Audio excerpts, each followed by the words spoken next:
Paris, 4e arrondissement. Des voleurs dévalisent un magasin de lunettes en 43 secondes. Ils ne portent ni gants ni cagoule. La scène est filmée par les caméras de surveillance.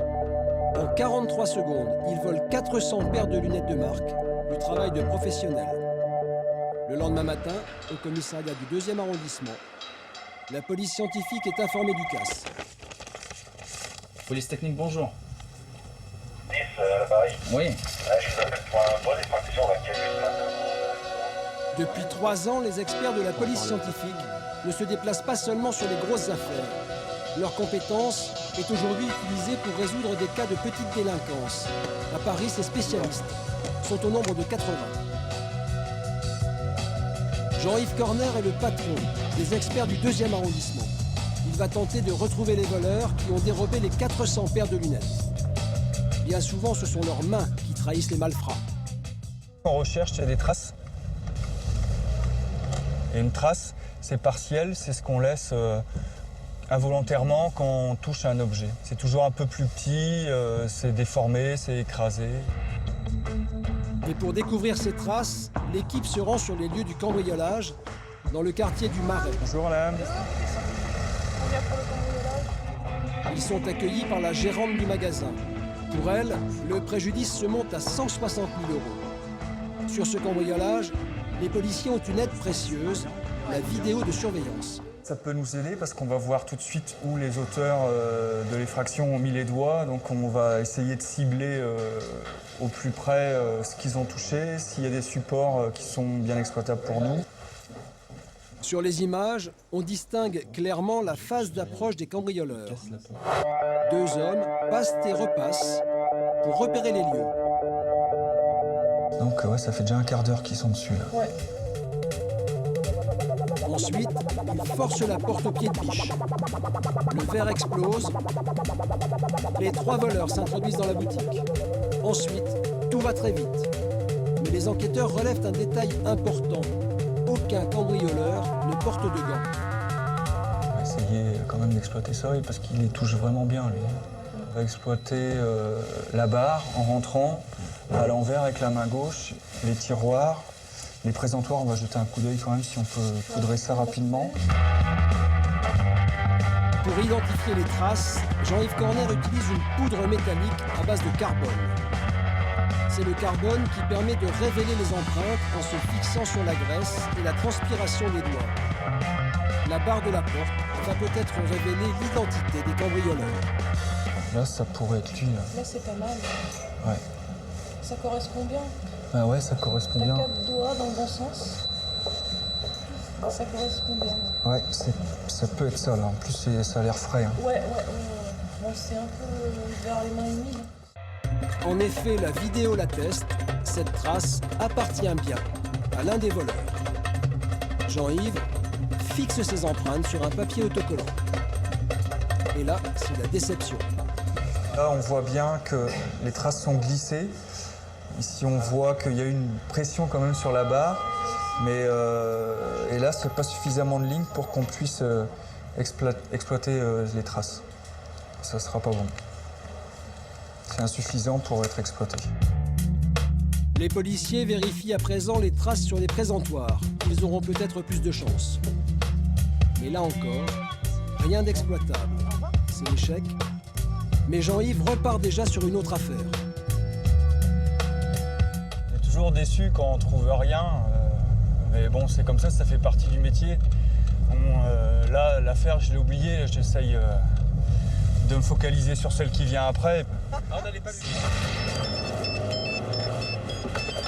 Quelques minutes plus tard, le téléphone retentit. Un autre cambriolage vient de se produire, cette fois dans le quartier du Sentier. Un grossiste en vêtements a retrouvé la porte de son arrière-boutique fracturée et sa caisse vidée. Jean-Yves Corner poudre les parties de la porte qui pourraient contenir les empreintes du cambrioleur.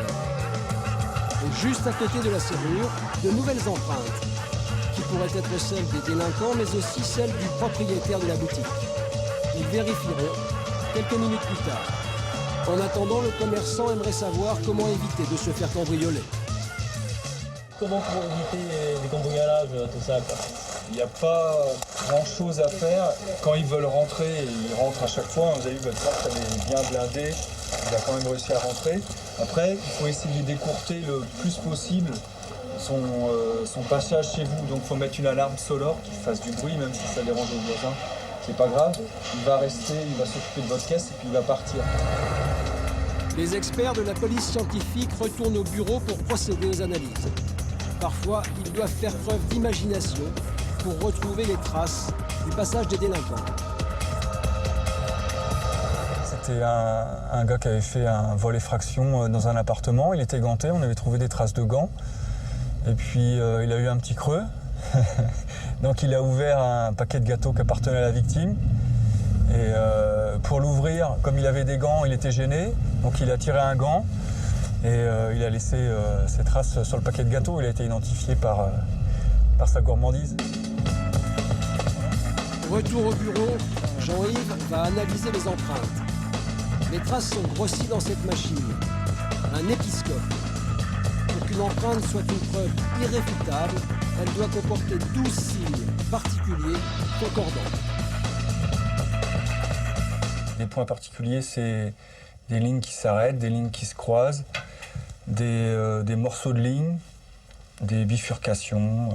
Et à partir du moment où il y en a 12, entre la trace qu'on a relevée sur les lieux de l'infraction et l'empreinte de référence, il y a identification formelle. Si ces 12 points figurent en même temps sur la trace et sur l'empreinte de référence. Non plus. La trace retrouvée chez le commerçant du sentier est-elle exploitable?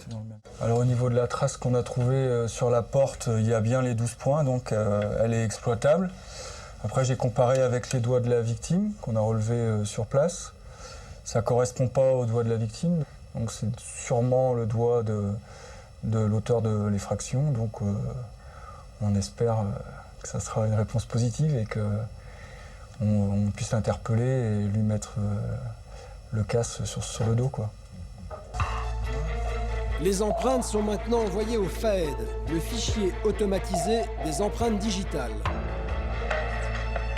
Un fichier qui archive les empreintes des délinquants interpellés pendant ces 3 dernières années.